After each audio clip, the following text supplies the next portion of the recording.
है वो ये देखिए, एक बात तो तय है कि अब टर्की और सीरिया की जो मिलिट्री के ताल्लुकात हैं वो अब स्ट्रांग होंगे। आपको 5-7 साल में सीरिया में मिलिट्री स्ट्रांग नजर आएगी। अहमद अल शरा की जो हुकूमत है ये अब थोड़ी सी और स्ट्रांग नजर आएगी, बिकॉज इसको बैकिंग हासिल है। इसको बैकिंग हासिल है इस टाइम अमेरिका की, सऊदी अरेबिया की और टर्किया की। कहीं ना कहीं इसराइल भी सीरिया के साथ मामलात को नॉर्मलाइज कर लेगा जो वो चाह रहा है। पहली बात तो ये। दूसरी बात ये कि इसराइल टर्की ये चाहता है कि जो सीरिया की गवर्नमेंट है वो जितने भी टेररिस्ट ऑर्गेनाइजेशन है, जो प्रॉक्सीज हैं लाइक ईरान का हिजबुल्ला, कर्दिश जो टर्की को तंग करते हैं, और भी डिफरेंट फैक्शंस हैं जो कि एंटी अमेरिका है, एंटी सऊदी हैं, वो उन फैक्शंस को खुद लड़के खत्म करे। उसको लड़ने के लिए टर्की जो सीरिया है उसकी गवर्नमेंट को स्ट्रांग होना पड़ेगा। दूसरा एस्पेक्ट ये है। तीसरा एस्पेक्ट ये है कि टर्की चाहता है कि सीरिया की फौज, सीरिया की मिलिट्री इतनी स्ट्रांग हो जाए कि आने वाले टाइम पे सीरिया जो है, अगर उस पर अगर कोई इसराइल अटैक करने की कोशिश करे तो उसके पास डिफेंस सिस्टम्स और वो डिफेंस सिस्टम आने वाले अटैक को रोक लें। और अगला बड़ा इंपॉर्टेंट एस्पेक्ट ये है कि टर्की चाहता है कि सीरिया की जो मिलिट्री है वो इतनी स्ट्रांग हो जाए, उसका इंस्टीट्यूशन एज ए कंट्री इतनी स्टेट स्ट्रांग हो जाए कि जो उसकी रिट है, स्टेट की रिट पूरे सीरिया पे कायम हो जाए। अभी इस टाइम सीरिया की जो गवर्नमेंट है, जो अहमद अल शरा की गवर्नमेंट है, जो दमिश्क में बैठी हुई है, दमिश्क के अलावा पूरे सीरिया पे उनका कंट्रोल नहीं है। मैं फिर कह रहा हूं पूरे सीरिया पे भी डिफरेंट फैक्शंस हैं, जिसमें रशियन फोर्सेस हैं, वैगनर ग्रुप्स हैं, जिसमें हिजबुल्ला है, जिसमें कर्दिश हैं और जिसमें इसराइली फैक्शंस भी हैं। तो ये सारे मामलात मैं आपको इसलिए बता रहा हूं कि टर्की इसलिए सीरिया को ताकतवर भी कह रहा है ताकि सीरिया की मिलिट्री इतनी स्ट्रांग हो जाए कि आने वाले टाइम पे अगर कोई भी मामला हो तो सीरिया की मिलिट्री खुद जो है वो जाके उस मामले को हल कर ले, किसी थर्ड पार्टी को इंटरवेंशन करने की जरूरत ना पड़े। ऑब्वियसली अभी करने की जरूरत पड़ रही है कि सीरियन जो मिलिट्री है वो बहुत वीक है।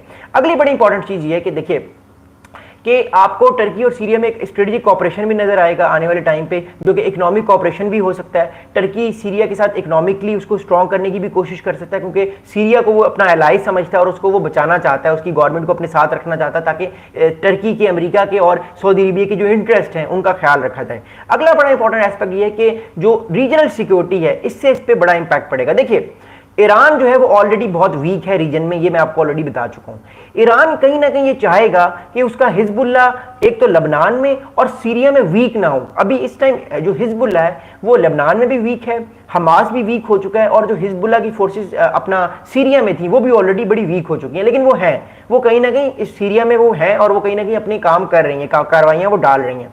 इस टाइम जो है इस टाइम आप कह सकते हैं कि जो सीरिया है, जो ईरान है वो ये सोच रहा होगा कि अगर सीरिया की मिलिट्री ताकतवर हुई तो कल को हिजबुल्ला को भी फारिग कर देगी, हिजबुल्ला को भी वो खत्म कर देगी, क्योंकि ऑलरेडी अमेरिका भी यही चाहता है। तो कहीं ना कहीं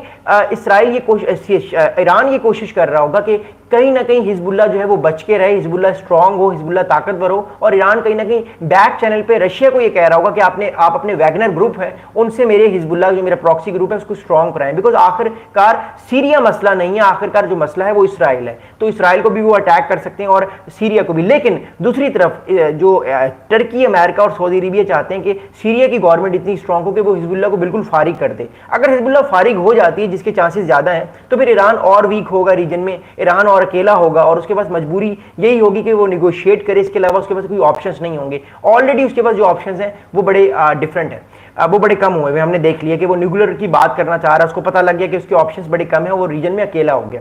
अगला बड़ा इंपॉर्टेंट एस्पेक्ट ये है कि देखिए टर्की जो है वो नहीं चाहता कि सीरिया दोबारा से तबाह हो जाए, सीरिया दोबारा से टूट जाए, क्योंकि देखिए जब भी किसी कंट्री की जो स्टेट है वो स्ट्रांग नहीं होती, स्टेट के इंस्टीट्यूशंस वीक हो जाते हैं, फिर वो कंट्री कोलैप्स करता है, वो कंट्री टूट जाता है, या वो कंट्री उसमें फॉरेन इंटरवेंशन होना शुरू हो जाती है। जब भी किसी कंट्री में फॉरेन इंटरवेंशन होना शुरू हो जाए, आप समझ जाए कि ये कंट्री अब फारिग होने वाला है, ये कंट्री अब कोलैप्स कर जाएगा, इसमें कोई अब नई गवर्नमेंट आएगी। So that's very important.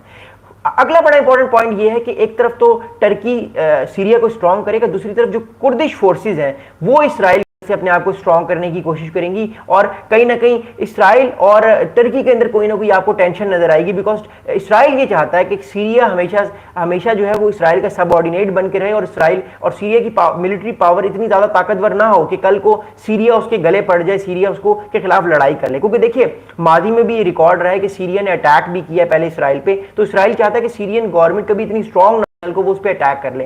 तो ये भी इसराइल का एक सिक्योरिटी मसला है, इसलिए वो कहीं ना कहीं अपने मामलात को बेहतर रखने की कोशिश करता है। लेकिन अब सीरिया ने क्योंकि फैसला कर लिया तो वो कोशिश करेगा वो अपने आप को स्ट्रांग करे, अपनी मिलिट्री को स्ट्रांग करे। एंड फाइनली अब मैं आप लोगों के कमेंट्स लेता हूं, बट फाइनल कमेंट ये है कि आपको थोड़ा सा जो है वो काउंटर टेररिज्म की तरफ मामलात लगेंगे, यानी सीरिया एक नई तरह की काउंटर टेररिज्म इंसर्जेंसी करने की कोशिश करेगा, हिजबुल्लाह को खत्म करने की